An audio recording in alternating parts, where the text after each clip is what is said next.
Patuloy na sinusulong ng Department of Science and Technology, Philippine Textile Research Institute ang paggamit ng iba-ibang Philippine tropical fabrics.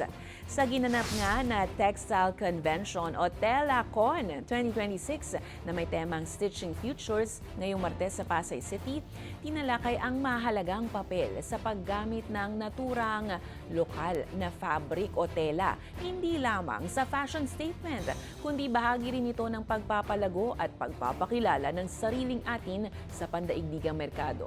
Bukod dyan, bumida rin sa exhibit ang mga produkto na gawa sa high-quality fabric na galing pa sa iba-ibang probinsya sa bansa.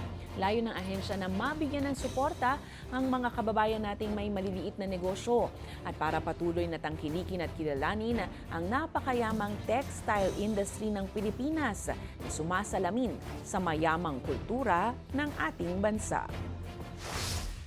We support, tinatangkilik po natin ang produktong Pilipino kasi marami tayong mga natutulungan sa ating mga babae, hindi lang isa, maraming sektor.